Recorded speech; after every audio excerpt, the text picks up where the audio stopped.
Hello, and welcome to We Live for Saturday, your favorite college football podcast.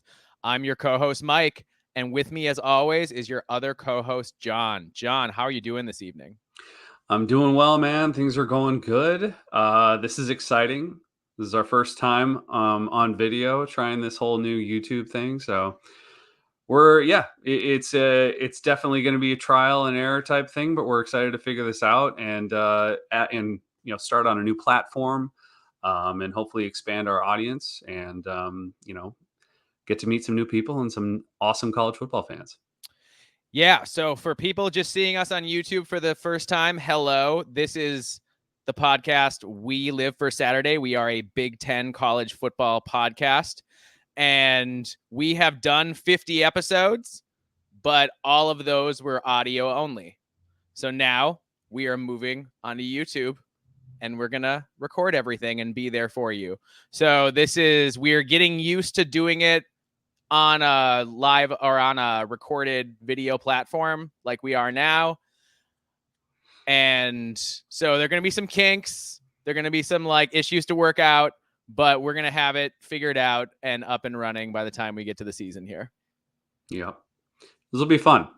And yes, as we go along, anybody has any information or any tips or anything like that, we're always receptive to that. Yeah, absolutely. John, what do you want to talk about to start out here? Well, I think what we should start talking about is probably the biggest news of this week. And that is the college football video game, College Football 25. It's taking over the headlines. Oh my gosh. Yeah. I mean, there's lots of other stuff happening, real things within the college football world. Not that this isn't real. This is massive for all of college football.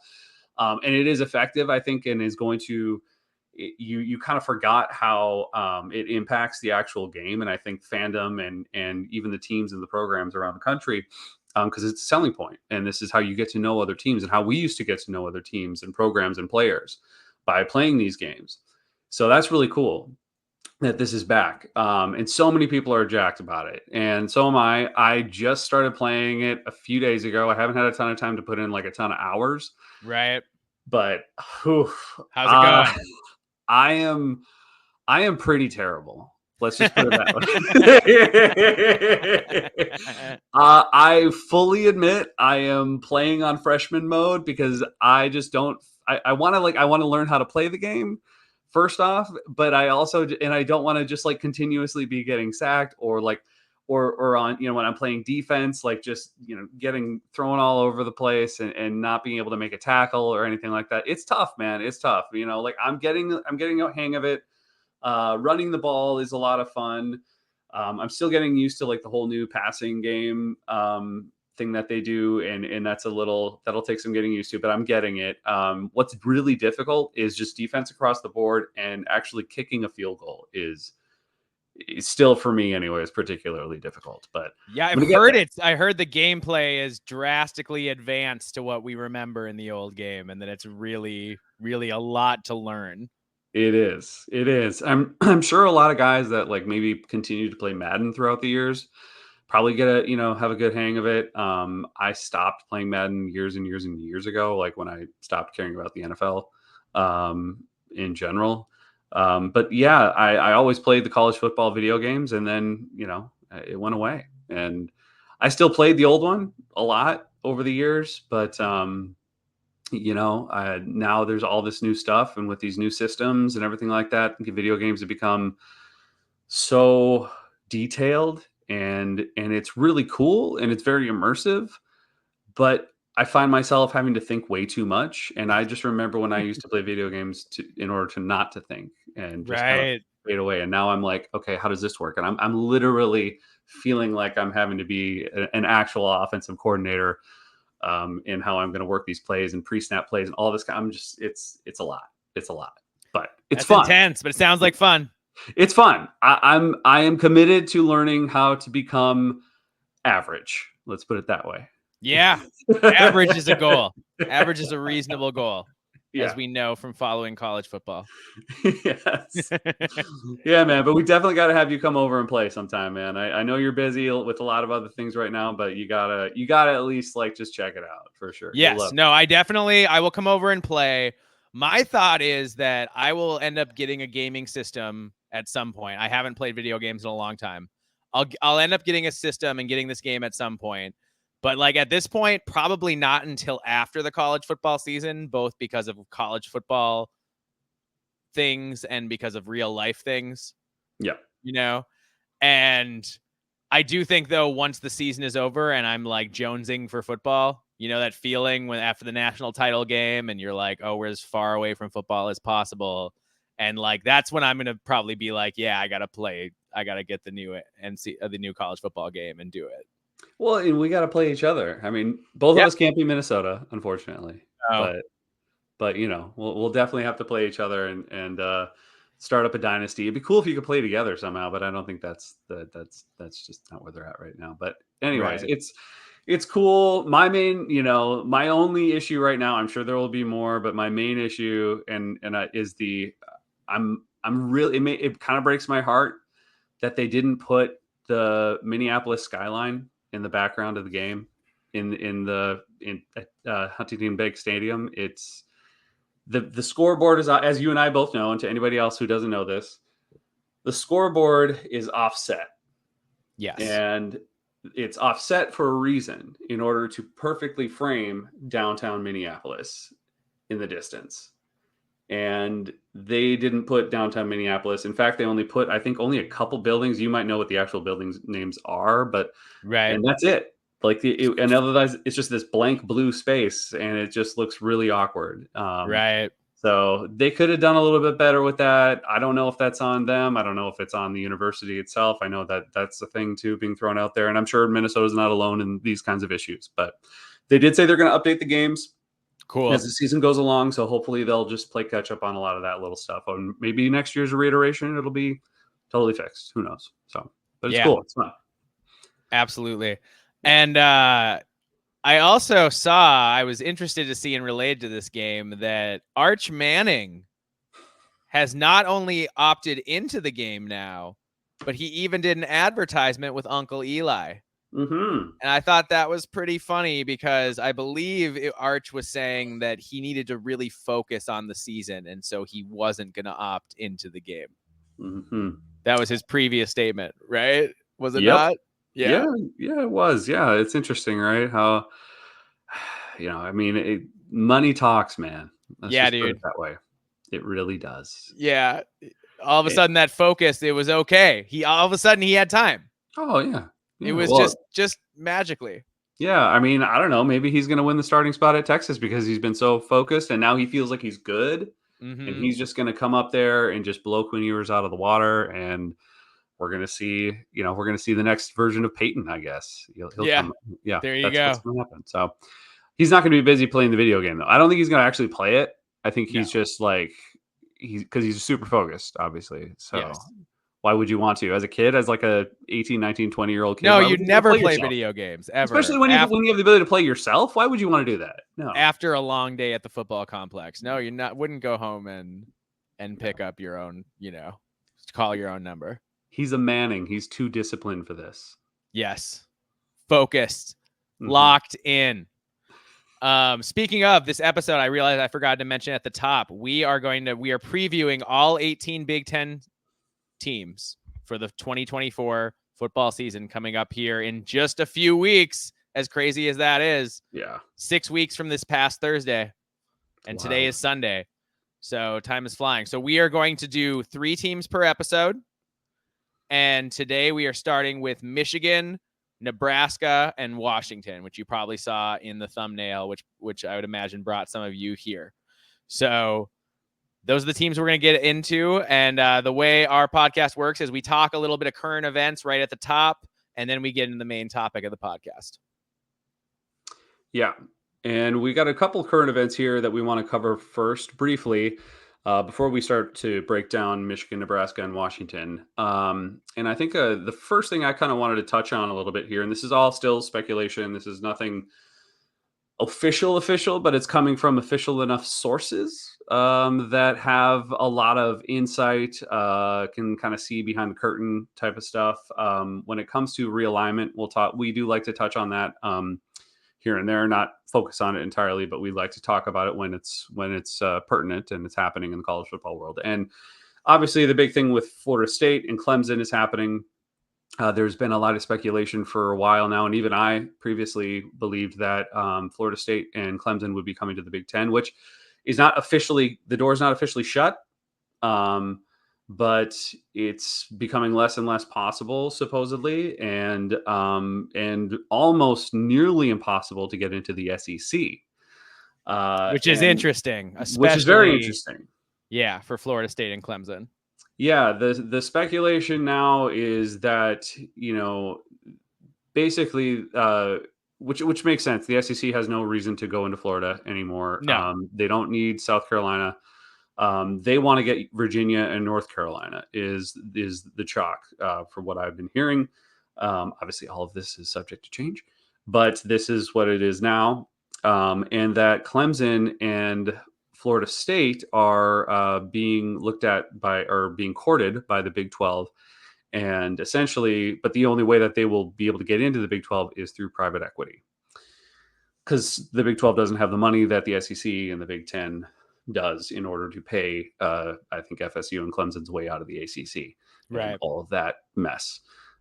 So that's the way it's going so far. Obviously, the Big Ten's main target is still and always will be Notre Dame. And we'll see. I mean, I think you and I have talked about that in previous episodes. That's probably an inevitability. It's just a matter of time. Could be next year, could be 5-10 years from now, but I think it's eventually going to happen. So that's what that's about. It is interesting, though, as a Florida State and Clemson fan, how would you feel if you're not invited into a Power 2 conference? Yeah. I mean, well, especially because they've been told that they had a place locked, that Florida State for sure had a place locked up in the Big Ten, and that Clemson would either get a spot in the Big Ten or SEC, that Clemson was attractive to both, because Clemson is the bigger football brand between South Carolina and Clemson, right? So that was the conventional wisdom. But it turns out that the other conferences are not impressed with the way Florida State and Clemson have thrown their weight around, especially Florida State, and that complaining and demanding. And here's the thing where I think they made a big mistake. I think this was their crossing the Rubicon when they started to demand unequal revenue sharing. If you're in the Big Ten of the SEC, you share your TV revenue equally, because that makes the league stronger. It brings up the bottom of the league. It makes all the teams competitive, and you're making so much money, it's not that big a deal. So for Clemson and Florida State to be like, no, we're the big dogs, we should get the big share, I think the Big Ten was sitting there going, we don't need you rabble rousing and agitating in our conference. We don't need you to come into our conference and then suddenly demand to run it and get the most money and all that kind of stuff. Well, and I think there has been, again, I don't know exactly who, but I know that it's been confirmed that a lot, I think a lot, if not almost all of the Big Ten presidents are flat out saying no, like, we don't want that. We're not going to have that. That's not what this is about. Which makes a lot of sense. I mean, maybe Ohio State, Michigan, Penn State, USC, Oregon, these top tier programs in the Big Ten, maybe they're not afraid of something like that, because they may, who knows? I mean, there's still speculation that even they might even get on board with something like that at some point in time. This Premier Soccer League, bullcrap. But I know that a lot of Big Ten presidents are speaking out against it, and rightfully so. And I think if we want to protect our sport, and it's not just the Big Ten, the SEC is doing the same thing. Yes. SEC big presidents are doing the exact same thing. So it's not just the Big Ten. That's why both conferences are not interested in Florida State or Clemson, Florida State particularly, like you said, because that just starts a bigger mess. And if we want to continue to go this way, not that it can't eventually maybe turn into something horrible like that, which, I don't even want to talk about at this point. But if you have someone coming in that's already been put out there, it makes you wonder and worry. Well, it's a matter of time if you come in here that you'll start making those demands 5 years down the line, 6 years down the line, Right, 7, 8, 9 exactly. years. It's only a matter of time. Yeah, They've yeah. shown themselves to be, not good faith partners for the most part. And like, I get their gripe. I do. But the way they've gone about it has been horrendous. Yep. Versus North Carolina, which has been kind of quietly behind the scenes trying to figure it out and, whatever, and isn't like, yeah, there have been some lawsuits and whatever, but they haven't been like saber rattling. No, no. Virginia's been totally silent. Virginia's been totally silent because, yeah, they're smart enough to know what's good for them. And there's probably more. Obviously, I'm sure every single ACC team at this point in time has had conversations or tried to. Yeah. Which is smart. That's what they should be doing. But yeah, Florida State, unfortunately, and look, I get the initial reaction, the emotional reaction after what happened last year with the College Football Playoff Committee and how they got shafted, and they did, and we talked about that. Yeah, they got screwed. They absolutely deserve to be in the playoff. Yes, and ESPN deserved to be criticized for it. The College Football Playoff Committee deserved to be criticized for it, but I think they went just a little bit too far. And now this is, now they are where they are. And unfortunately,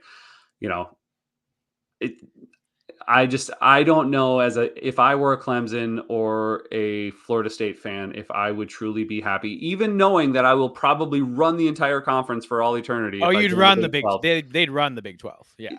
But how I'm still knowing that I have to deal with so much more complicated stuff and legal issues that'll probably continue to arise and be problems throughout our entire presence or our entire time period within the Big 12 will continue to persist, and maybe still be trying to find a way into the Big 10 and the SEC, and it's just going to be a headache. And as a fan, I don't know if I want to deal with that. I don't know if I want my program dealing with that. And plus, you're always going to be looked down upon. I'm sorry, it is a Power 2 league. There's two power conferences now. There's no longer 3, 4, 5. It is 2. The Big 12 is definitely like higher than everyone else at this point in time, beneath the SEC and the Big 10, but like that's the reality. And I just don't know, as a Florida State or Clemson fan, if I'd be okay with that at this point. I mean, I don't think they have a choice to be okay with it. I think they overplayed their hand, and maybe they were never as attractive as they thought they were in the first place. And maybe the Big 10 and the SEC were never going to expand quite as much as people thought they were in the first place. Yep. And now that that's coming, now that that's the way things are playing out, like, they should be happy. I don't know, man. Here's what I think.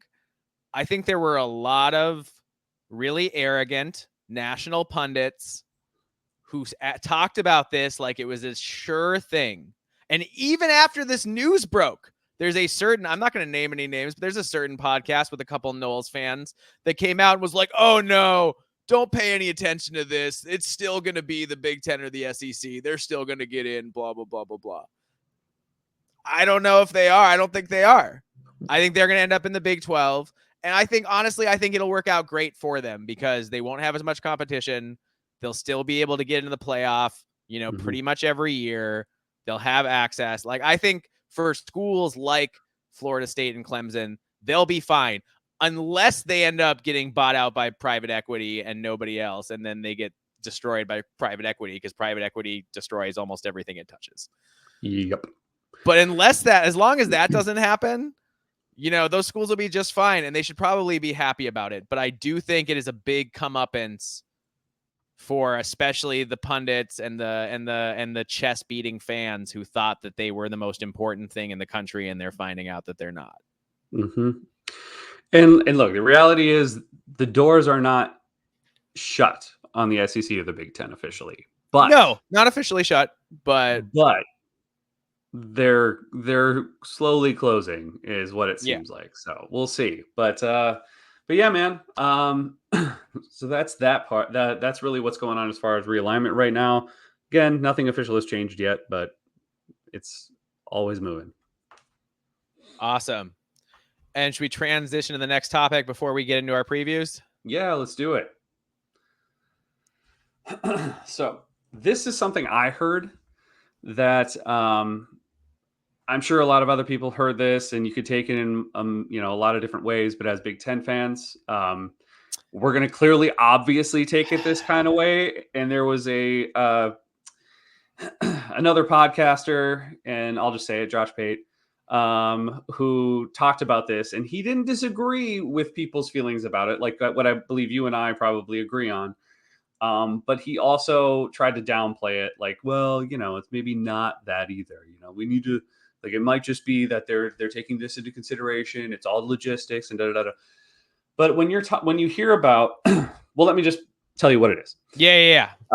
So at what I believe at the SEC Media Days, Rich Clark made some remarks pertaining to, and he's a part of the College Football Playoff Committee.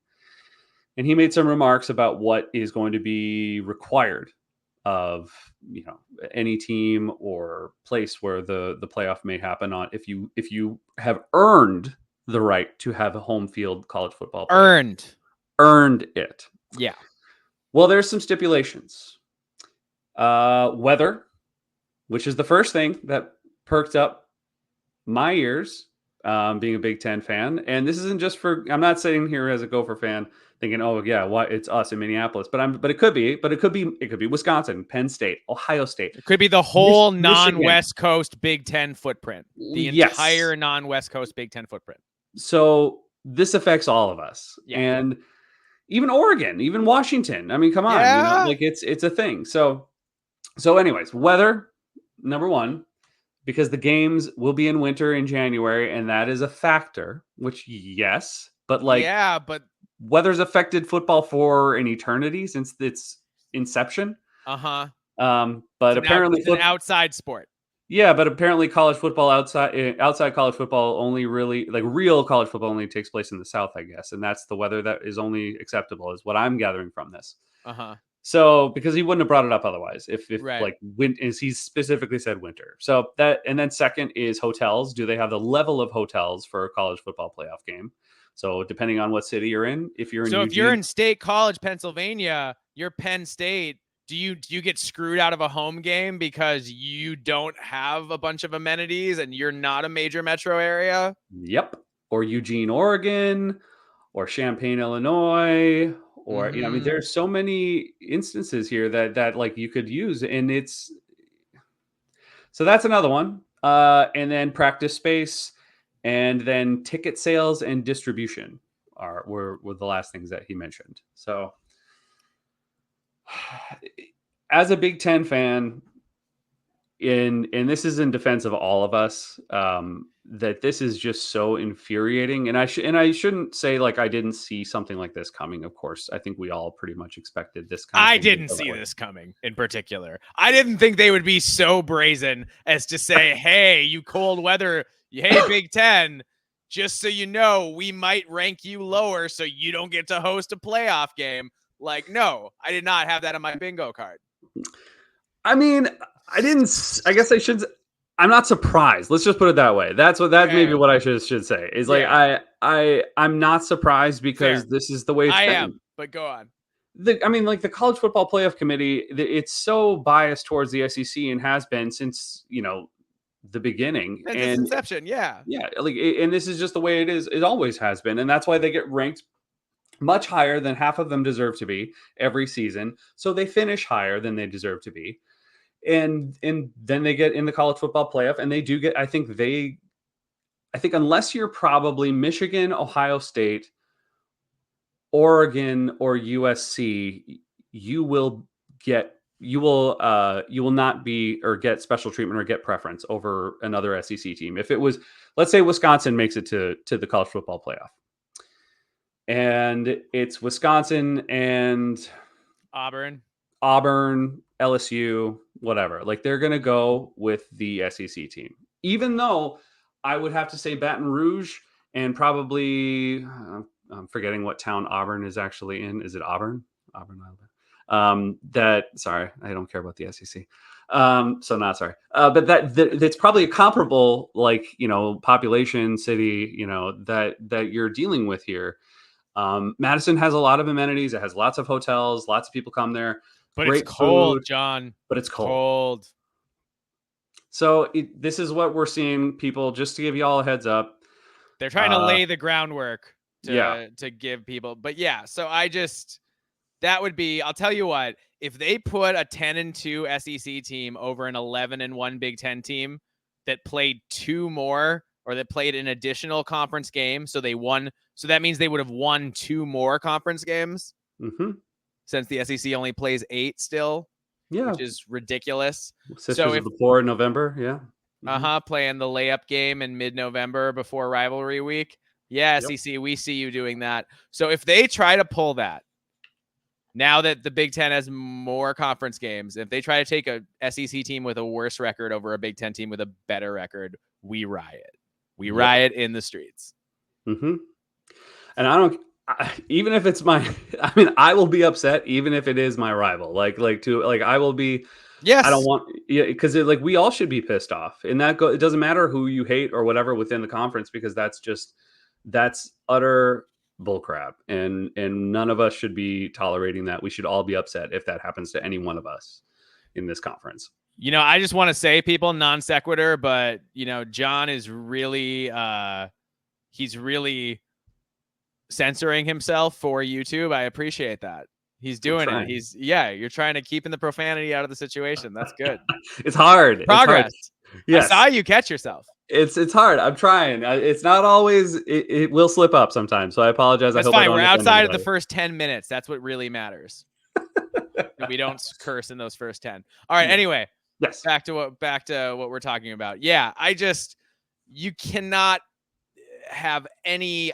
You can't give the faintest whiff of favoritism. And here they are, just laying out to favor the Southern schools right now, just setting out to do that right now. And that's just, and maybe if you're USC or UCLA, you don't care because you count as somewhere with good weather, but you should, because it's the whole Big Ten, because it's going to bring down your rankings too. Yep. Absolutely. If Big Ten teams are underrated, then it's going to mean that when you're ranked, you're going to be underrated too. Absolutely. No.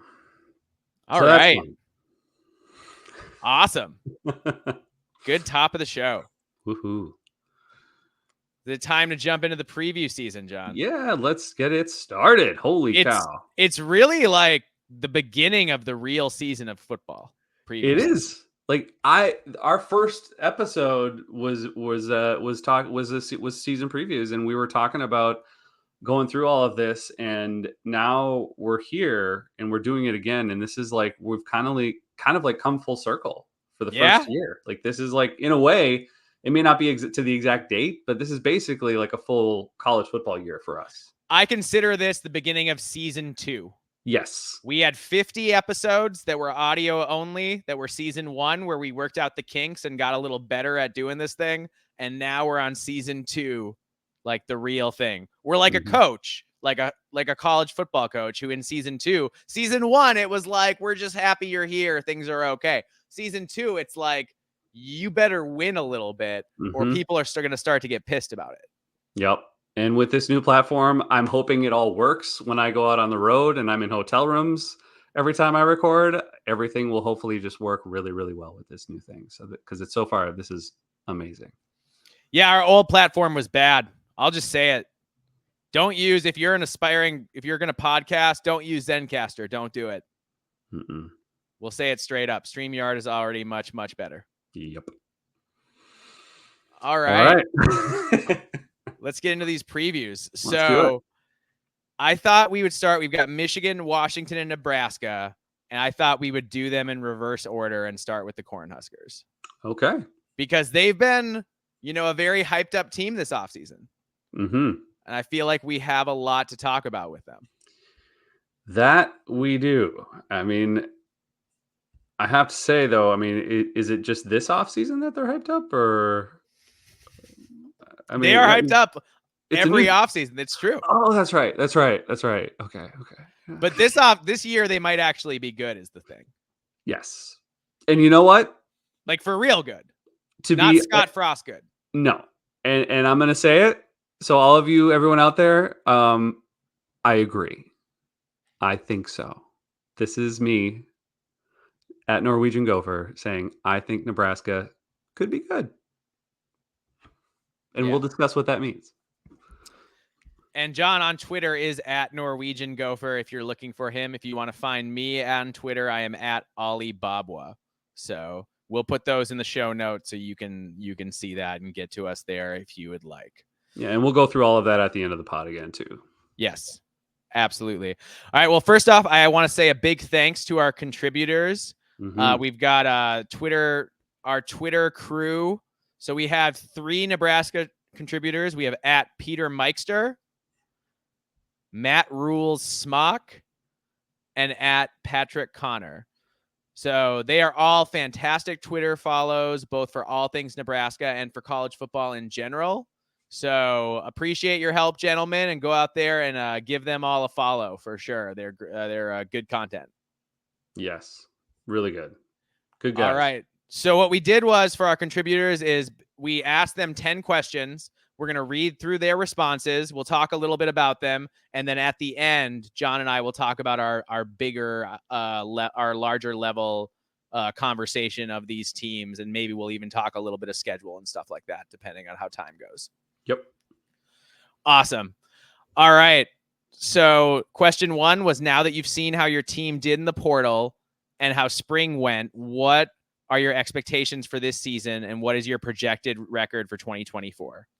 So at Peter Meister said, I'm jaded, so my expected record will be 5-7 until proven otherwise.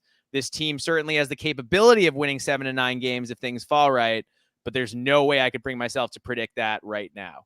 Matt Rules Smock said, I feel Nebraska will have a good season and possibly on the edge of a great defense. But that being said, this is still a rebuilding team in his opinion and is in one of the top 2 conferences in the nation. So his prediction is somewhere around 7-5, which will be a big step in the right direction. And Patrick Connor thinks Nebraska did pretty well in the transfer portal this year and filled in some of the gaps for QB Dylan Raiola. Is predicting 8-4 Nebraska, but could see 6-6, 7-5. John, any thoughts on that before we move on? I mean, I think that's a pretty fair evaluation. I definitely 8 wins is not totally outrageous. 7, I think, is very reasonable. And I think 6 wins is, I mean, you better. If not this year, when? This is what it would be. Got a really favorable schedule. Absolutely. There is no reason in my mind that they should not at least get to 6 wins. Yeah, and they've got a very good defense. And yep. That's a good starting place to build around. 100%. They were able to hold on to Tony White, and that is massive. Yeah. Massive win. So we'll talk about that more as we go on for sure. Yep. All right. So next question is rank the position groups and how strong you think they are comparatively. So basically position groups best to worst. So I'll run through this real fast. Patrick Connor went D-line, wide receivers, secondary, O-line, QBs, tight ends, linebackers, running backs, special teams. Matt Rules Smock was D-line, linebacker, O-line, DB, wide receiver, tight end, running back, QB, only because he's a frosh, and then special teams. And Patrick Connor said, basically, if I do this exercise, we're going to be here all day. So just said defense should be good. D-line secondary should make good progress. Question mark is the offense. He's predicting Dylan Raiola to be the starter, and the room looks better and has depth. You just can't have so many turnovers like they did at the position last year. Need other positions to step up to help Raiola. And I think that's true, John. Anytime you've got a true frosh quarterback, you really want your other players to really gel around that player and help elevate him as he gets his feet wet and gets used to college football, because it is an enormous jump going from high school football to the Big Ten. I mean, that's as big, that's a bigger jump than going from the Big Ten to the NFL. Absolutely. 100%. And this kid is going to be, I believe he has the potential to be great. And if he's not right away this year, Husker fans, be patient, please. Yes. Do not run him out of town. No. I think you would come to regret that if you do. And we all know how passionate you are, but keep yourself Well, in his check. uncle's the O-line coach, so I don't think they're going to push him out of town too fast. I hope not. But either way, just take it easy. So I think, yeah, no, I agree. I think obviously everything does rest on their quarterback play. Last year was horrendous in every possible way. So I have a feeling it's like where else but up. So I think they will improve there. I have confidence in Riola. He may not be, incredibly prolific right off the bat, but I think he's going to be better and serviceable at the bare minimum, which is a massive improvement. But I do think that you got to be able to take some pressure off him.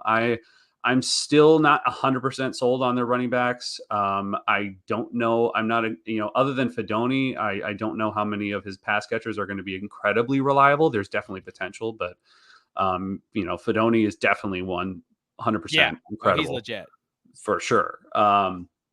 And I just hope that the offensive line can continue to give him some time, and we'll see. But there's definitely some questions on this offense.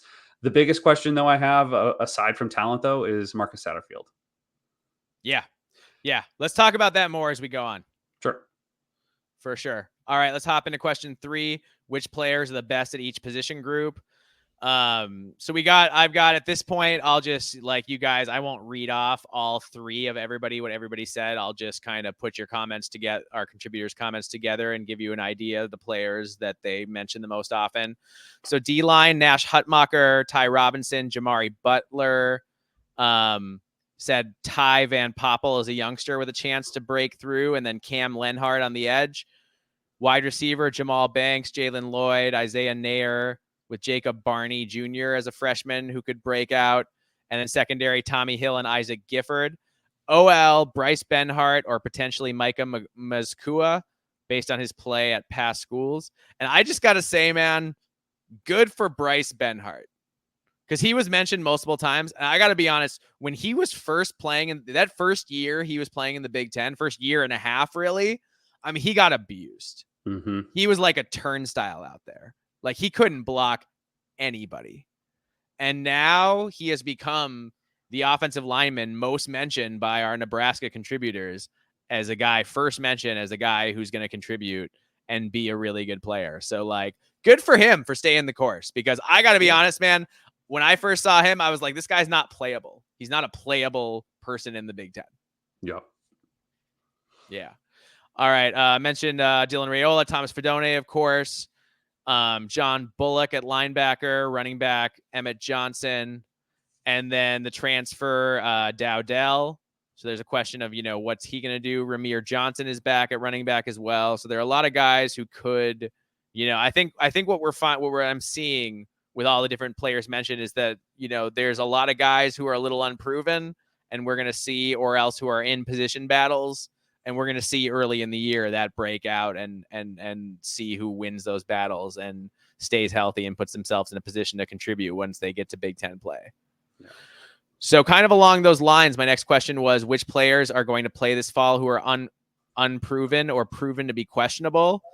And they said, Dylan Raiola, unproven. He's a true frosh. So he's going to be the QB. All eyes are going to be in him, but it's a big jump from high school.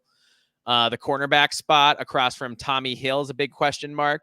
And whoever takes that spot, whether it's Bly Hill, Sayer Wright, Dwight Boodle, or Jeremiah Charles, will need to really step up. And the linebacker crew, the starters will have experience, but none have been shown to be really great yet, whether that's Bullock, Wright, or Prince will. So, just need someone there to take the next step.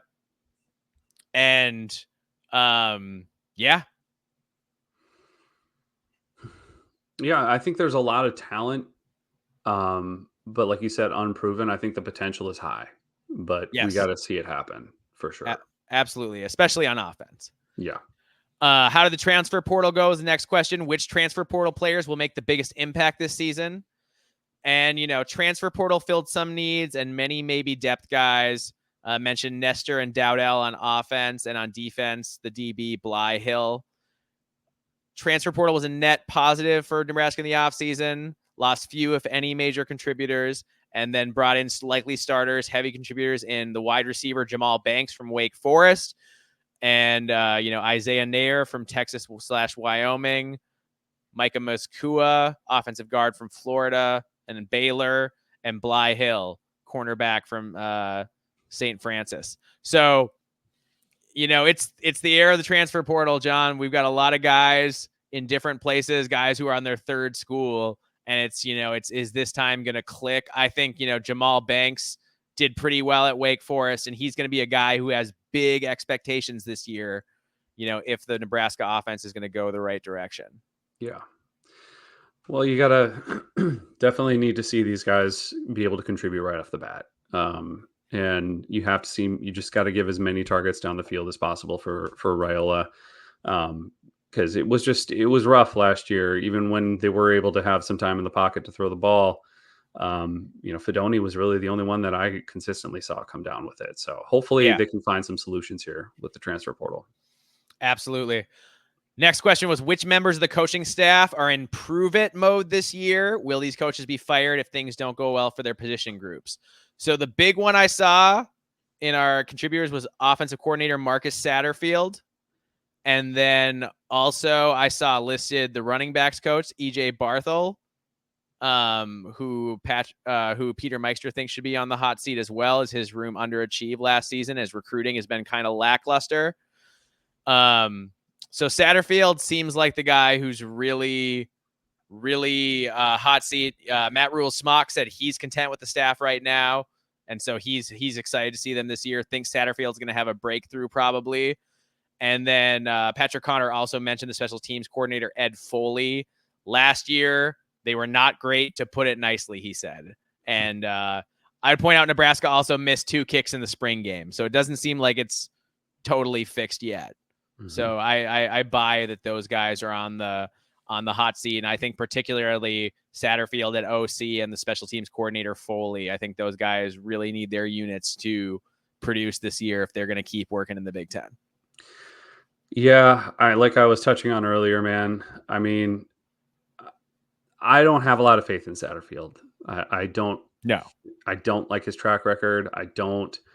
I think he is the weak link across the board, and if he can't step up and make some serious improvements, I think it's just going to be. It could be a waste of talent. I think it could be a waste of an amazing schedule that Nebraska has this year. Amazing schedule. And if they don't win at least 6 games, I have to believe that it'll be on him. Oh yeah. For not taking advantage of what the talent that is at his disposal on the offensive side of the ball. So we'll see. That could change. Maybe Matt Rule has something else up his sleeve. Maybe Dylan Raiola is the truth, man. Maybe he's Trevor Lawrence, Who knows? Or the next, it's just, he could be much, much, much better than anyone is even anticipating, and maybe he is, the savior of Nebraska football finally come. So, but we'll see, man. Marcus Satterfield would make me very, very nervous as a Husker fan. Let's just put it that way. And I'm in a big way. Yeah. All right. How do you feel about your head coach heading into 2024? Everyone said either I love Matt Rule, feel great about Matt Rule, confident in Matt Rule. So everyone's feeling good about Matt Rule. I think just putting together the defense he did last year gave me confidence. Yep. That he knows what he's doing, that he was able to immediately put together an elite defensive unit, which the Huskers really were. They really were good on defense last year. Well, and to hold on to Tony White, keeping him from going to UCLA. Yeah. That's huge. Tony White decided he wants to spend one more year raising his profile before he heads out, and the Huskers are gonna have to capitalize on that year for sure. Yep. But I think Rule is a great hire. I think he will eventually get Nebraska back to a place where they'll feel good about it, and being very competitive. It may not be 10, 11, 12 natties. 10, 11, 12 wins or natties or whatever. I know that's what people want, but give it some time is all I'm saying. I'm not saying it's impossible, but I know everyone likes to point to the whole Matt Rule. He did it in 2 year, year two, all of a sudden it takes this massive jump. This is the Big Ten. It's a little different. And this is an even newer, more difficult Big Ten. So Yeah. I don't think a lot of people are going to give up on him, but like, if he ends up winning 7 games or incredibly 8 games or something this year, that is next level amazing stuff. Great job. So, It'll be a yeah, great job for sure. absolutely. Yeah, and we'll talk about that too a little bit when we get to our thoughts at the end of the questions. Mhm. All right, 3 more questions. Besides QB, in your opinion, what position on your team can you least afford injuries? And everybody said running back and offensive line. That's the ones that got mentioned over and over by everybody. So I thought that was interesting. So we'll have to track that as we get into the season and see, with Nebraska, if they can stay healthy at those positions. And if they don't, what is it going to look like? Yeah. So question 9, how well is your team set up for the short and long term in the new Big Ten conference? And, they said basically it's been set up really well in every aspect except for winning on the field. They had a lot of resources. They have good facilities. They have really good fan support. They have pretty good NIL, all that kind of stuff. They think the new AD and Troy Dannon understands where college football is headed and is being forward thinking when it comes to NIL and stuff like that. And then they just got to put it together. Matt Rule Smock said, still a struggle short term to get back to being good, though he feels they have the right coach and admin to dig them out. Then he said in parentheses, thanks, Scotty. So yeah, Scott Frost did bury your program, and Matt Rule is doing a good job of digging it out for sure. Mm-hmm. And Patrick Connor also thinks that Nebraska is going to be really good long term, especially with the new facilities and future stadium renovations. Plus, Matt Rule is a proven program builder. All right, last question: what will constitute a successful season, and how well are you set up for that? Peter Meister says 6 wins in a bowl game would be a successful season for Nebraska. Full stop. Says it's been a long time. Thinks a strong start and a weak finish would be a letdown, but they would accept it if you get that bowl berth. Matt Rule Smock says a successful season would be 6-6, 7-5, but 8-4 would be really impressive. Anything more would be cause for a parade. Anything worse than 5-7 would be a huge letdown. And I would agree with that also. Mm-hmm. I would say even 5-7 would be a huge letdown. Yep. And then Patrick Connor says down the line, 8 to 10 wins a year is the expectation, be a perennial top 25 program. So thoughts, John, let's get into them. The good news, Nebraska has an elite defense. The bad news, there's an offense filled with question marks, none bigger than a true freshman starting QB in Dylan Raiola. Mm-hmm. The passing game can't be worse than it was last year when 3 different Nebraska signal callers completed just 52% of their passes with an ugly 16 picks.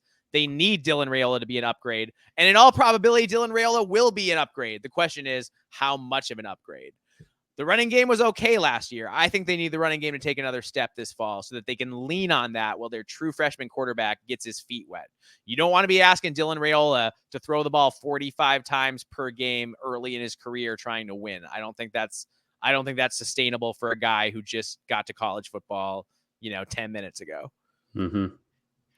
QB spent the spring working with new position coach Glenn Thomas, who last worked with the Steelers and takes over for the OC Satterfield, who now coaches the tight ends. So it's a little bit of an unorthodox situation when your OC is your tight ends coach. But the O-line returns 4 starters, and there's a lot of optimism they'll be solid. So, John, what are you thinking about this Husker offense? Well, I think that, like I said already, I think it's got a lot of potential. There seems to be the possibility of having all the right pieces in the right places. Mm-hmm. But can they execute? And can they have a good enough scheme to execute? And can Satterfield utilize Raiola in his strengths and not push him too far and be able to guide him in the right way as a true freshman? Because that's tough, man. It's tough. And especially like we talked about, like in the Big Ten, let alone now you're adding Oregon, USC, Washington, and whatnot. It's just going to get it's going to be hard, man. And even some of these people that playing against defenses, like the Iowas, the Wisconsins, the Minnesotas that have high quality defenses perennially, I think are just going to be a very big test for someone coming out of high school. So I'm looking at that for sure. I'm looking at Marcus Satterfield. I don't really think, even if it doesn't go particularly well, that I would blame Raiola No, at all. at all, at all. No. He's a true frosh. Whatever happens this year happens. I'm not going to hold anything against him in his first year. No, me neither. I got to see their running back room stay healthy. Yes. I think they have some talent there, but it also seems to be more or less a running back by committee right now. I'm not sure who's going to come out on top. Somebody's got to emerge and be the best running back in the crew. Yeah, I mean, I've heard Gabe Irvin Jr. is supposedly going to be that guy, but we'll see, because if you don't have that running game, being able to take some of that pressure off of Raiola, especially as a true freshman, it could cause some nightmare situations for you. So hopefully they can get that going. Obviously, I think, this goes to say for pretty much every single Big Ten team when it comes to like who needs to stay healthy. It's always the offensive line. Yeah. Yeah. So that goes with everybody, not just Nebraska. It's always there are scary. only so many 300-pound dancing bears out there. Exactly. There's a limited amount of those guys, and you got to keep your guys healthy. Yep. So hopefully hopefully they can stay healthy. Hopefully Satterfield doesn't shoot him in the foot, and Raiola is bare minimum just a serviceable quarterback, and this offense could do a lot of damage with that defense complementing them. Yes, that's the key with the defense, because the defense is great. Tony White's fantastic. That 3-3-5 scheme seems to confuse opposing offenses at time. They're not sure who to block or whom to block. They're not sure where guys are coming from. And the key is the D-line, led by NFL draft prospect Nash Hutmacher. You've also got Ty Robinson, Jamari Butler, some decent guys on the edge too. But really, man, I feel like Hutmacher is just a game wrecker. How many times did we say his name last year? More times than I would. Like a million. Like the whole Gopher game, I was like, who is that guy? Like, I didn't know his name at that point when we played them the first game last year. I was like, who's that guy in the middle? And then I went back and rewatched the film, and it was him. It was always him. Yep. It was always him making them. Not that the other guys are bad, but he's like really good. He's a total game wrecker, dude. Absolutely. Yeah. He's the best guy they've had since Ndamukong Suh. He's not Ndamukong Suh. No. Okay. Not saying that, but he is the best defensive lineman they've had, defensive tackle that they've had since Ndamukong Suh. Yep. So that, that's a great place to start. You've got Isaac Gifford back for a 5th season at safety. That's really good. The problem last year was that when the blitz didn't work against teams like Michigan, against Colorado, even against Sparty, it burned the Cornhuskers. So a goal that they said coming out of spring camp is that they really want to improve their 4-man rush so they don't have to blitz as much. So they're not as out of position in the passing game and don't give up, as many big plays as they did in some of those games. Yeah, I expect them to be pretty amazing this year. I really do. Defensively, yeah. I think they're going to be really good. There are a couple questions in the secondary, but I think that they're going to answer them in the affirmative. Tony White has given me no reason to think he won't answer the questions, is what I'm saying. Agreed. Now, special teams need to improve. Tristan Alvano has a big leg, but he made just 9 of 15 field goals last year. The punter, Brian Buschini, enters his 3rd year as a starting punter. His deep punts need better direction to them and a little more consistency. Let's talk schedule a little bit. Nebraska only has 1 road game in their first 6 games.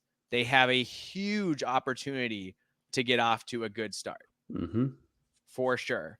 And I think, man, what I have in mind, what I keep thinking about is that week 2 bout with Colorado when the Buffs come to town. That is a game. it's not just a huge game in college football in general, but it is because it's so big for Nebraska and Colorado. Because here are two once proud programs. The winner could be cruising to its best season in a while under its respective second-year head coach, and the loser could be struggling for bowl eligibility late in the year. It's that big a game. Mm-hmm. And Colorado is good, but they don't have any depth. But guess what? They play Nebraska in week 2, so they don't need all the depth to be ready to play them right away. So I just think, John, I'm not going to say that's a must win for Nebraska, but it's close to a much win for me, right? Because let's say you lose that, then you're 2-1 heading into Big Ten play. You've got Illinois, Purdue, Rutgers. Then you're in a point where you better win those games because you don't want to lose. Let's say you lose one of those games, then you're just 3-2 heading into a tougher stretch with Ohio State, with USC, with Wisconsin, with Iowa towards the end of the year. So, if Nebraska is going to win, they got to get their wins early and build some momentum so they're ready when those big games come. Because if it comes late in the year and you're depending on beating, if you're like, all right, we can make a bowl game, but we've got to win 2 games against USC, Wisconsin, and Iowa, that's tough. Mm-hmm. So I think momentum's going to be, momentum's huge in college football in general, even though PJ Flex says it's not. He's wrong. Love you, PJ. We do love PJ, but you're wrong. PJ, but you're wrong. Momentum is real, and it affects college kids in their heads. Even if it's not real on the field, it's real in their heads, and that affects how they play on the field. You'll never convince me that's not true, ever, for any reason. So I'm looking at that one, man. I don't know. When you look at this Nebraska schedule, should I just read it off quick? Yeah. So we've got UTEP, Colorado, Northern Iowa, Illinois, at Purdue, Rutgers. So those first 6 games, we've only got 1 road game at Purdue, and that's at Purdue. So that's not a terrible road game to have if you're trying to build up some wins. Then at Indiana, at Ohio State, UCLA, bye week, at USC, Wisconsin, at Iowa.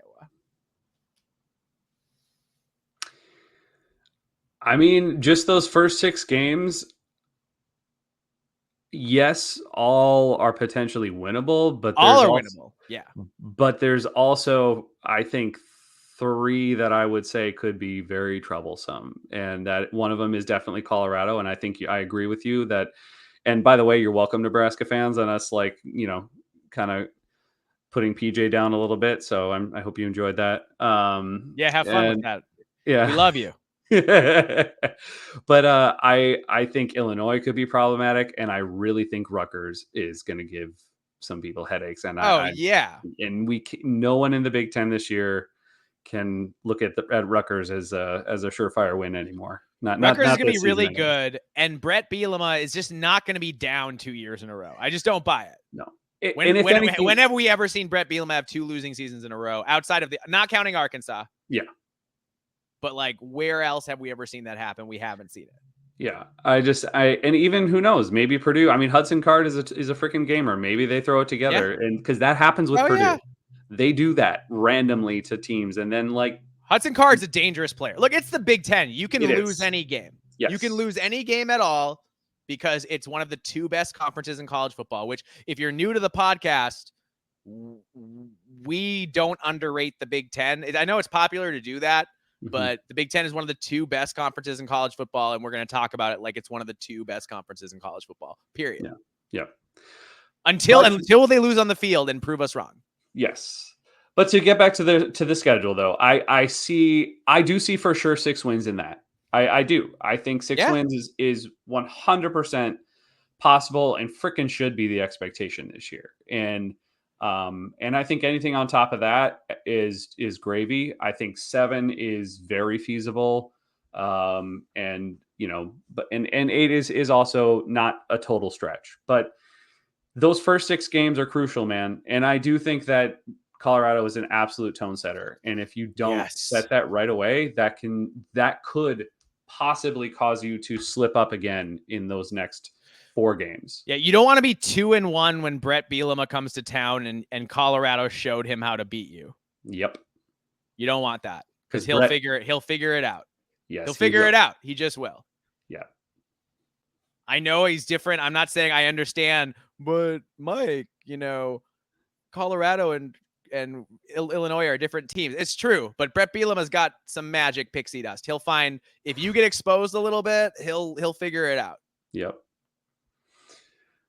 I don't think a lot of Husker fans remember what it was like when Bielema was at Wisconsin. Oh my God, it was terrible. Awful. I'm so glad when he left, I was like, Godspeed, buddy. So what I'm trying to say is, Husker fans, believe us when we tell you that Bielema actually knows what he's doing. I know it hasn't been amazing at Illinois for him yet, but he's not a bad coach. So Illinois is also a tough place to win. It's a basketball school. Yes. It's tough to win when your administration and your fans are more behind the hardwood than the gridiron. Mm-hmm. So I think we also have to keep that in mind too. Yeah. So he's done a pretty good job overall, is what I'm saying. Yeah. But Nebraska, favorable schedule, 6 wins, 100% should happen. I will be surprised if it doesn't. I think 7, 100% possible. 8. They could win 8 potentially if they stay healthy, if they find the running game, if they stay healthy and find a running game, it's possible. Yeah, and Satterfield ends up being better than, hopefully redeems himself. Yeah, totally. Yeah, we're gonna need Satterfield to show that he can. He's got the piece. It's like you said before. He's got the pieces. He's got to prove that he can score with them. And if he can't, then Matt Rule's gonna have to fire him. Yep. Yeah, but Nebraska should be a big bounce back year. Haven't been to a bowl game since Barack Obama was the president, which is wild for a proud program like Nebraska. It's crazy. So Nebraska fans, this is going to be a good year. Get excited. We're excited. I'm excited to watch Nebraska play this year. Mm-hmm. Yeah, it's a lot of intriguing storylines, man. Could be really cool. Awesome. All right. Should we move on to Washington? Let's do it. All right. Our contributor for Washington is Farmer R7, which is at 89 Windy City on Twitter. He's an elite follow for all things Washington and for college football in general. So please go give him a follow. Enjoy his content. Question 1 again. Now that you've seen how your team did in the portal and how spring went, what is your expectation and projected record for 2024? And he said right out of the bat, boy, if there was ever an unknown season with a massive range of outcomes, it's this one. Huskies seemed well stocked at off skill positions on offense and the defensive backfield. Some veteran linebackers should be good. The lines on both sides of the ball are just massive, massive unknowns. And he can't say that he has any real trust. That said, if he had to make a prediction, he'd say 6-6 or 7-5 and a Sun Bowl. Thinks they have a good enough staff and enough talent to complete. The floor is low, though. If things go poorly, could see as few as 4 wins. If Rodgers finds his younger self and the O-line outperforms expectations, could see as many as 9 wins. That said, a bowl win with the needle firmly pointed up should be seen as a good first year for a new regime, given all the change and challenges. And I agree. I think if Washington makes a bowl this year, that's a good season. They had a dream season last year. They won the Pac. They beat Oregon twice. They made it to the national title game. It was magical. Mm-hmm. And I think, with everything they lost, a bowl game would be a good outcome. All right. Second question, rank the position groups and how strong you think they are comparatively. 1 RB, 2 QB, 3 secondary, 4 wide receiver, 5 linebacker, 6 special teams, 7 tight end, 8 defensive line, 9 offensive line. All I'm going to say about that is it makes me nervous when you list the worst units as your lines of scrimmage on both sides of the ball. That in the Big Ten is a scary place to be. Which players are the best at each position group? And then said at running back, Jonah Coleman, quarterback, Will Rogers, secondary, Ephesians Prysock, and Cam Fabicolanan. Wow, those are some names. Good for them. All right, wide receiver, Jeremiah Hunter, Denzel Boston, linebacker, Carson Bruner, and Parham. Then we've got Grady Gross, the place kicker, Quinn Moore, and Kaliki Latu. And then defensive line, offensive line, they listed some players. I think we're not totally sure. I think on offensive line, Landon Hatchett should be good if he's healthy. Now, that's the issue. Hatchett is hurt from last year, and they don't think he's going to be healthy enough to start the year. I believe it was Hatchett. It was that. And then on the defensive line, Bandez, Parker, and Durfee. So those are the players who we will see making a difference out on the field this year. Which players are going to play this fall are unproven or proven to be questionable. And he just said the O-line is completely new. That's the season right there.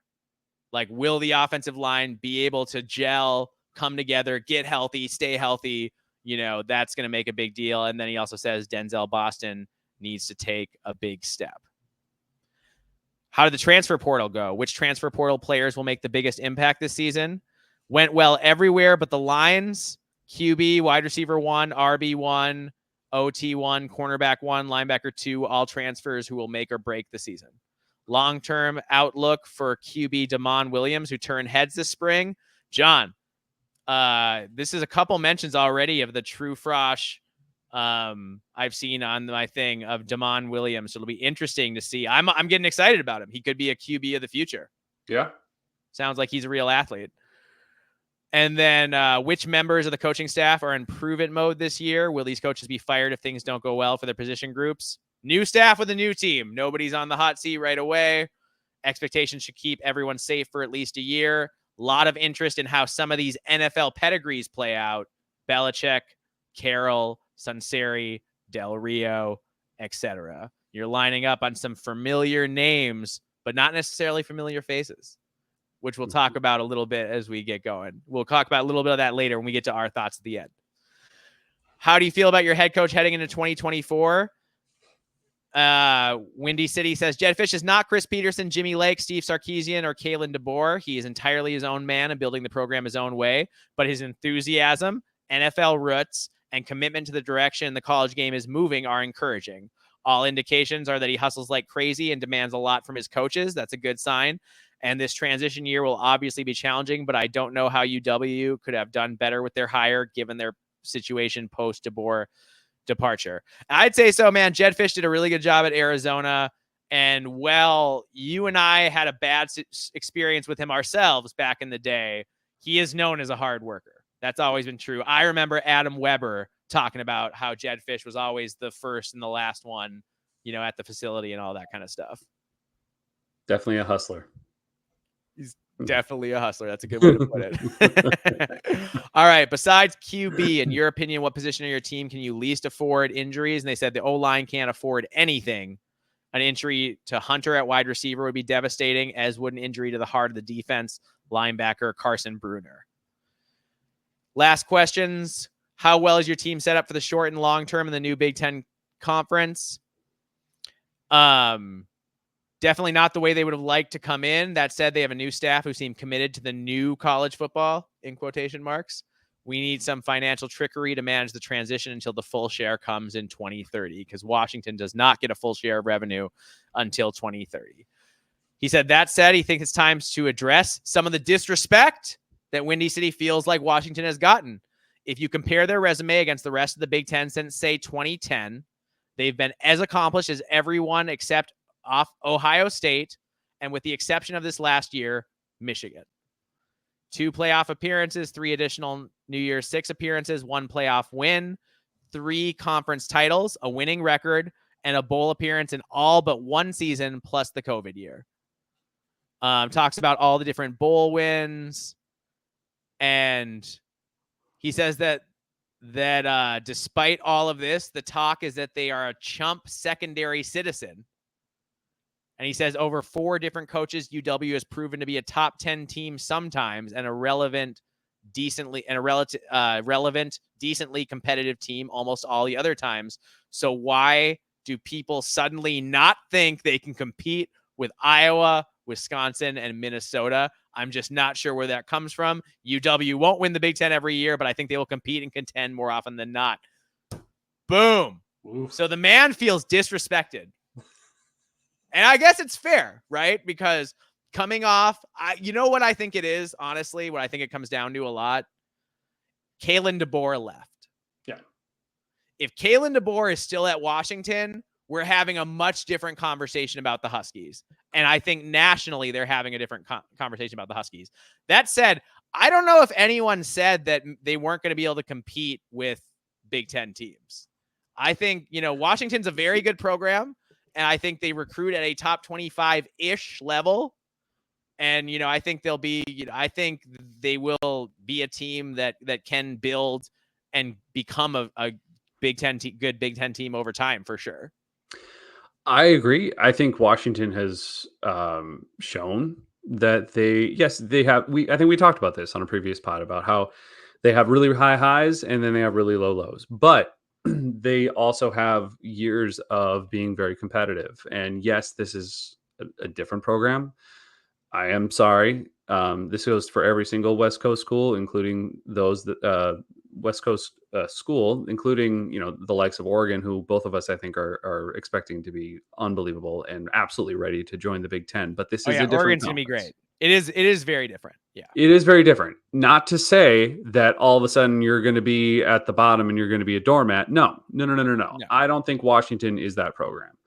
I think they will be competitive. I think there may be some speed bumps here along the way to get while you get acclimated, but I think Washington is fully capable of being competitive and maybe from time to time competing for a Big Ten title. Who knows? Yeah. I don't think it's out of the question. No. So I don't know who you're talking to about totally disrespecting you, but I don't think that's us. Yeah. Well, we're not for sure. We're for sure not. I think here's what I will say. I think it takes a couple, unless you're Oregon and have the unlimited Phil Knight money. Yes. It takes a couple years to build up the depth and talent and size on the line of scrimmage that you need to compete week in and week out in the Big Ten. Yep. Teams are big. They're freakishly athletic. Guys, it's just different than it is in other. The way it is in the Big Ten and the SEC on the line of scrimmage is just different than it is in other conferences. The size and the talent and the depth is different. Yes. And you can have all the skill, talent in the world, but if you can't consistently be able to compete on the offense and defensive line, like you are going to lose and you are going to suffer and it's not going to look good for you. And that's that. And so the fact, like you said, pointing out that this was the offense and the defensive line were at the bottom of that list as far as that question, that is very, very concerning. And you may have some fantastic 5-star wide receivers, running backs, quarterback, whatever, but if you can't compete at the line of scrimmage, man, in the Big Ten, it's going to be a long season. Yeah. So I think the hope for Washington will be that they stay healthy. Yes. I think if they stay healthy, they could probably, if they stay healthy up front, they could probably make a bowl game for sure. Yeah. And then that could lead them into, being in a place by next year where they're ready to maybe compete or contend a little more. Yep. Right. Yep. And it may take a few years. It may take a couple of years. Yeah. It may not be right away, but I think it's possible is what I'm saying. So yeah, for sure. All right. Last question. What will constitute a successful season and how well are you set up? It just jumped on me. And how well are you set up for that? So basically said that any kind of bowl win would be a successful season. Getting to a bowl game, winning a bowl game would be good. And then as long as Oregon doesn't win the national championship. Love it. That is fair. That is fair. It is fair to wish your rivals ill. Absolutely. Yep. 100%. We're all about that here. We are all about rivalry. We're all about sports hate here. And sports hate comes in the form of rivalries. Larger scale thoughts. Last year was one for the ages. We talked about that already. Jed Fish comes to town with a totally new system on both sides of the ball, and the Huskies only returned 2 out of 22 starters. It's a crazy amount of turnover.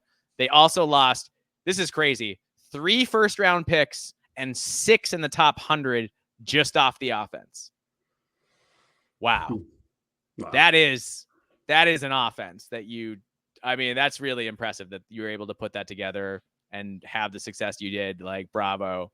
Yeah. Awesome. Fish has some talent to work with for sure. Jeremiah Hunter in particular, I think, he put up big numbers at Cal. He could be really good. They have pretty good running backs.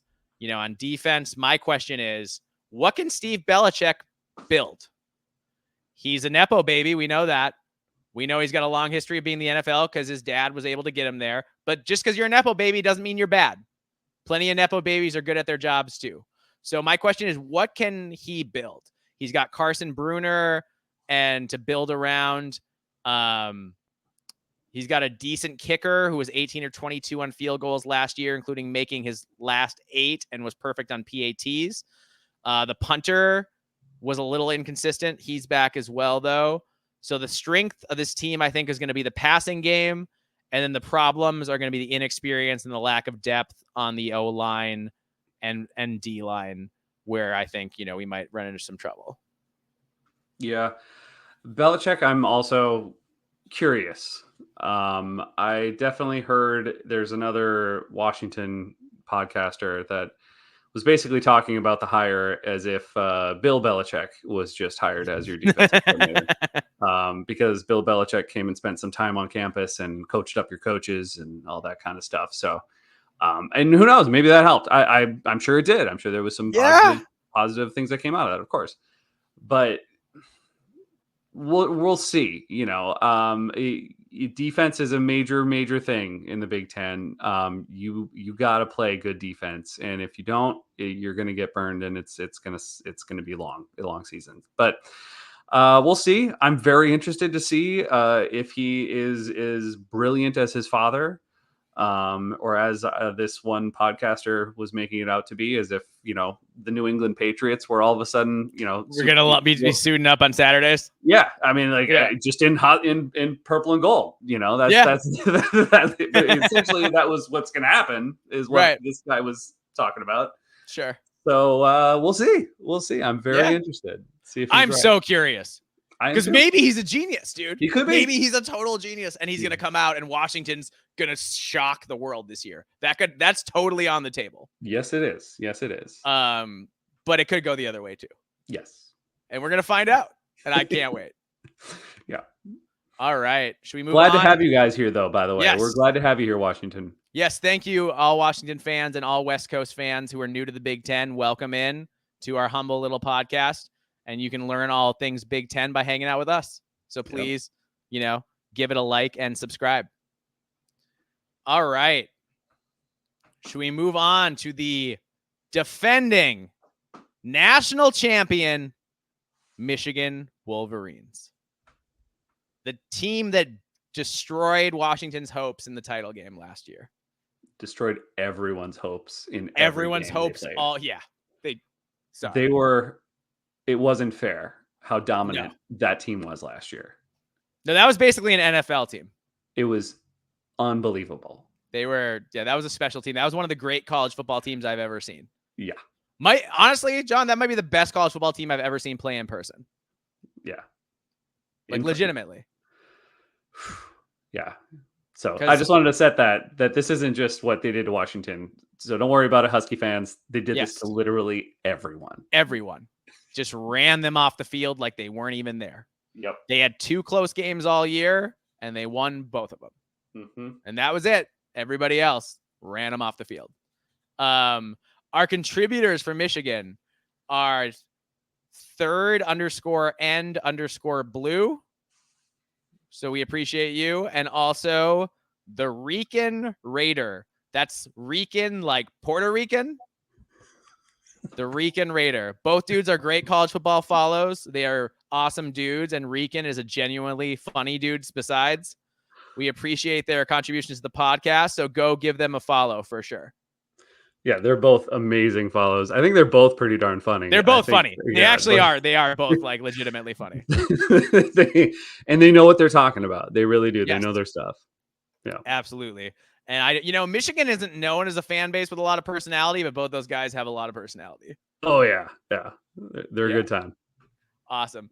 All right. So now that we've seen how your team did in the portal and how spring went, what is your expectation projected record for 2024? Rican Raider said 10-2, and Third and Blue said this expectation is for Michigan in 24 is making the playoff. Of course, in a perfect world, he'd say 12-0, but he doesn't see that logically. Right now, he has them at 10-2, thinks they lose to Ohio State and either Oregon or Texas, but not both. Would lean towards an Oregon loss. So 10-2 playoff, possible first round exit for a 10-3 season, which I think is totally possible with that defensive line. Absolutely. I mean, with that defensive line, they are so good that we'll talk about it more. But I think Michigan has a chance in every game they play because they're so dominant up front. They do. I mean, I could see 9-3 losing to Texas Sure. as a possibility. Yeah. This is not me saying that they're going to by any means, because they could absolutely win that game. Yes. But it's a toss up. It's a little bit of a toss up. We'll see. We'll talk about that when we get to the end. For sure. All right. Ranked position groups and how strong you are comparatively. Rican said D-line, O-line, RB, tight end, linebacker, wide receiver, QB. And Third and Blue had a very similar list, except for had the QB, had the wide receivers a little lower and the running backs a little higher. So which players are the best at each position group? At defensive line, you've got Mason Graham, running back Edwards, tight end Colston Loveland, the linebacker transfer from Maryland, Jayshawn Barham. And then QB, we've got a differential. Rican Raider said Jack Tuttle, whereas Third and Blue said Alex Orji. So it'll be interesting. We don't have a set starting quarterback at Michigan yet, so we're going to find out. Go ahead. What a journey it would be for Jack Tuttle to be the starter. Like, this guy, I feel he's been playing college football since I think we were in college. His seventh year. It's his 7th year. It's insane. Yeah. So crazy. And he backed up JJ McCarthy last year and Michael Penix the year before that. Yeah. Or a couple years before that. Yeah. When he was at Indiana. So he's had a crazy journey for Tuttle. If he won the job, it would be one of the great stories in all of college football. Mm-hmm. For sure. I think when you're talking about the best players, Kenneth Grant and Mason Graham are tied on the defensive line. You can't differentiate them. They're both. It's like if you had two Nash Hutmakers, only probably faster. Mm-hmm. Like, those guys are wild. Linebacker Josiah Stewart, DB Will Johnson. It's not close. He's poised to be the best in the country as a junior. Offensive line, Giovanni Al-Hady, but this is a balanced group. RB Donovan Edwards. He's a cover athlete now, baby. College football video game. Donovan Edwards, good for you. And college football covers don't have curses like Madden. Third and Blue included. So that's funny. And then QB Alex Orji versus Jack Tuttle. We'll see. Orji's a huge, mobile, incredible athlete. He said, think a poor man's Cam Newton. So if he is a poor man's Cam Newton, Michigan will be pretty darn good this year. Mm-hmm. That is for sure. Wide receiver Samaj Morgan will most likely lead in catches, but Tyler Morris has showcased his clutch factor and his speed. See the TD in the Rose Bowl. And he did. He outran the whole Alabama secondary. All that SEC speed, he ran past them like they were standing still. Yep. Yeah. All right. Which players are going to play this fall that are unproven or proven to be questionable? All the wide receivers and, of course, the quarterback. So we'll find out, we're going to find out how that goes. That's a lot. The passing game basically is what we're finding out is where the question marks are with Michigan. How did the transfer portal go? Which transfer portal players make the biggest impact this season? Jayshawn Barham from Maryland, man. I mean, he was Maryland's best defensive player last year. It wasn't close. Mm-hmm. So for Michigan to get him at linebacker, I mean, that's a big pickup, and he's going to do damage. The coaching staff, who's in prove-it mode this year, question doesn't really apply to this because we've got another new staff. But Third and Blue says, for us, it's Wink Martindale. Now, yes, apparently he taught Jesse Minter his style of defense. It's a lot of fake-out blitzes and brackets, but he's not sure if he's the upgrade from Minter or basically Don Brown 2.0. Don Brown, for people who don't remember, was the defensive coordinator earlier. He was kind of an old coot of a coach. He was the defensive coordinator under Harbaugh in Harbaugh's worst seasons against Ohio State. That defense worked against a lot of teams, but it did not work against the Buckeyes. And they scored, I think, like 70 points against Michigan or something one year. I mean, it was against that Don Brown. I think it got down. Don Brown, he wasn't fired, but Harbaugh pushed him out because it just was not working. So that is funny. I think Wink Martindale is a little better than Don Brown. I don't think we're putting him in that category. But I am curious because he was an interesting hire. He hasn't been around college football all the time. He's been in the pros a lot.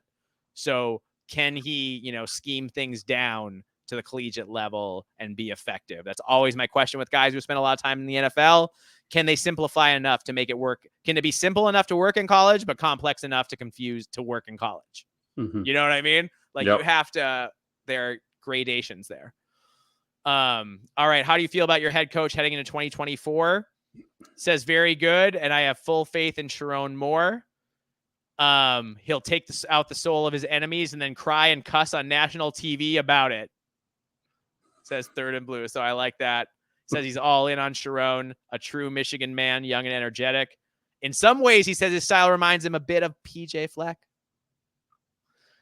who I also do think is a radical coach that brings energy to the game. So yeah, Third and Blue knows how to get on our good side. There you go. All right. Okay. So he's so good work there. Well done. All right. Besides QB, in your opinion, what position on your team can least afford injuries? They both said the defensive line. So they're really talented on the D line, but they're not as deep as they've been in past years. So that's something to pay attention to. I was surprised by that. I didn't realize. I thought they had a little more depth there, but they both said D line. So that's really interesting. I thought, and studying the Michigan's roster a little bit, they're right. Yeah. It's not quite the, they don't have 8 guys to trot out like they did last year necessarily. How well is your team set up for the short and long term in the new Big Ten conference? And they were like, short term will be an adjustment to never know after losing so many guys, but they feel, really solid about the long-term potential of Michigan. You have the strong physical identity that, quote, and this isn't us, Windy, don't get mad at me, the Pac-12 teams are not used to, close quote. Recruiting is going extremely well. Long-term, thinks we're going to consistently be a top 5 team in the conference. I'd say probably the country. Yeah. Definitely going to be a top 5 team in the conference. I would be shocked if maybe he meant country. Must have meant country. Yeah. I would have to assume because that's what I would say. Otherwise, you're just being modest, I think. Yes. All right. What would constitute a successful 2024 season? Rican Raider said 9 to 10 wins. And Third said success now is less about the record and more where you end up. So, if you're competing for the Big Ten championship, you're having a successful season.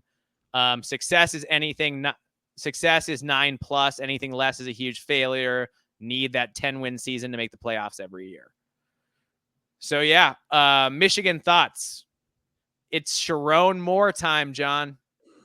And Moore should get a lot of credit for coordinating the offense and taking over and going 4-0 as interim coach when Jim Harbaugh was suspended last year over the sign stealing scandal. That said, he's never been a head coach before. Yeah. And he was born on third base a little bit. This is reminiscent of when Lincoln Riley took over for Bob Stoops at Oklahoma or when Ryan Day took over for Urban Meyer at Ohio State. Notably, those hires went really well. And Moore could be the next elite hire, but we just don't know because he's never done it before. Yeah.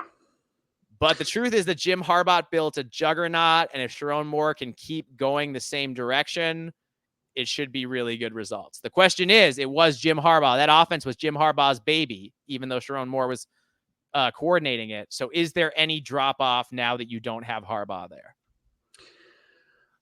I mean, it'll be tough. I feel like you really got to work hard to screw it up. I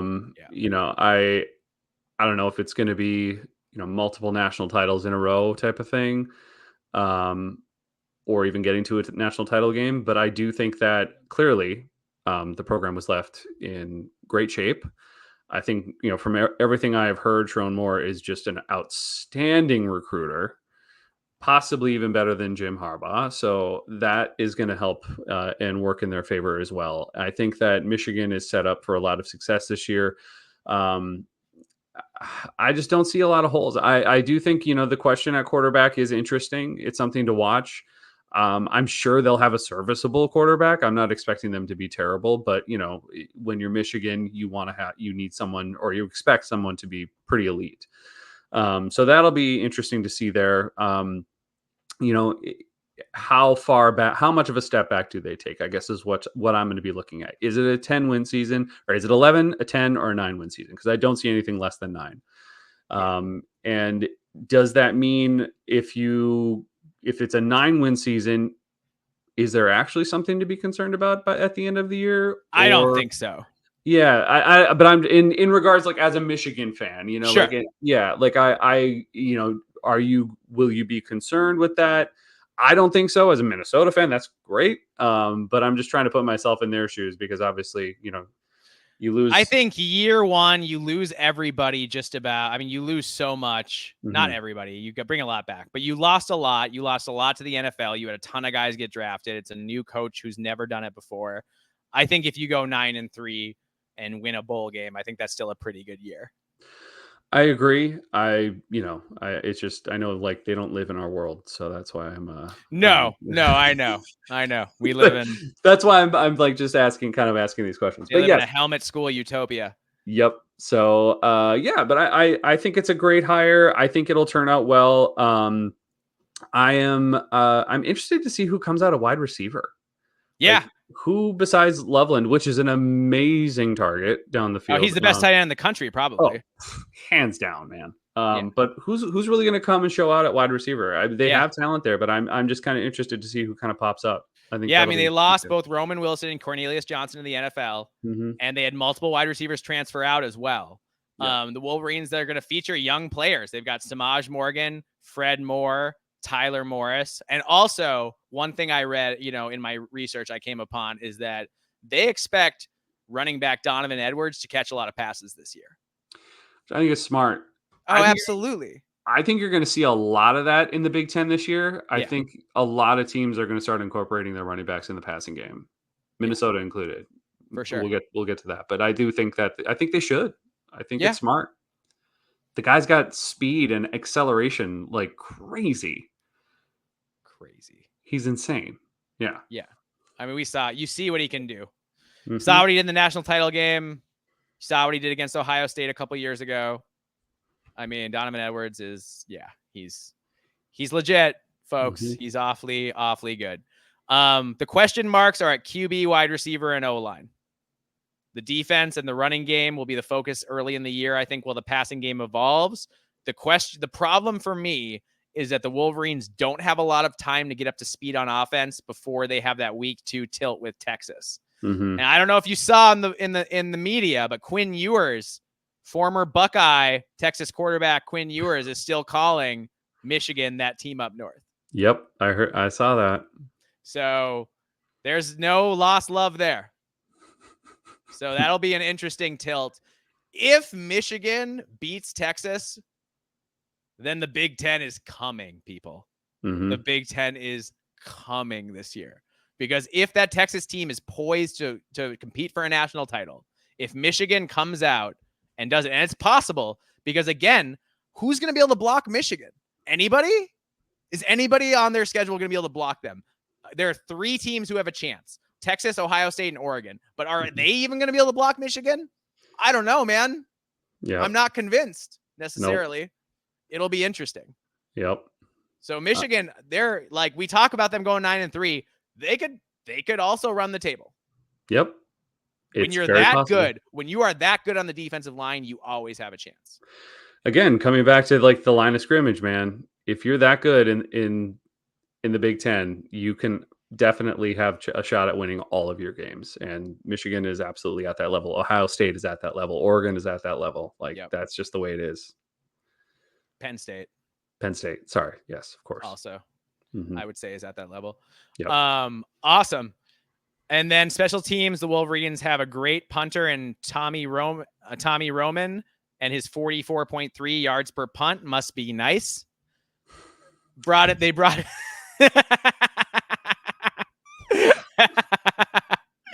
We have a bad punter, folks. We're taking shots on ourselves. We're taking shots at our own team. We've gotten to that part of the podcast. All right. They brought in a transfer kicker from Arkansas State, Dominic Zavada, who made 34 of 40 field goals in 2 years, including a 56-yarder. So they should be good on special teams as well. I mean, John, the returning national champions, I mean, they should be competing. They should be in the playoff, I think. I think they're going to make the playoff. Yeah. I think they're going to be a team that come playoff time, you're not going to want to play them. No. That's what I think. Yeah. I think they're going to beat the crap out of people, and they're going to, it's going to hurt. And that's just the way it's going to be. Even if they end up losing, like, you are going to leave that game limping off the field. Yeah. Absolutely agreed. All right, John, we did it. We did it. Holy cow. We previewed everybody. Well, not everybody. We previewed the first 3 teams in our 6-episode series. You can find one of these. We'll do one of these every week until the season starts. So those will be evergreen to then. And then once the season starts, we will be broadcasting twice a week. We do one on Sunday after the games, and then we do one preview episode during the week to preview the next week set of games. Mm-hmm. That will only change when come November and in December, when I will be work takes place, but I will still be a part of the podcast. So, but John will still we'll talk about that when we get to it, and we'll keep broadcasting even if you can't be there all the time. Yes, absolutely. So, well, if you want to find us, you want to find We Live for Saturday, you can find us now on YouTube. Which is amazing. We're on YouTube now, folks. Yeah. You find us on Spotify, Apple Podcasts, Google Podcasts, and Podcast Addict. You can find us on Twitter at We Live for B1GSat. You can find Mike at Alibaba26. You can find me, John, at Norwegian Gopher. You can also email us with any questions, inquiries, suggestions, what have you. We Live for Saturday, b1g@gmail.com. Awesome. All right. Well, thank you all for rocking with us. If you're still here after more than 96 minutes, you are a real one, and we appreciate you, and we will see you next time.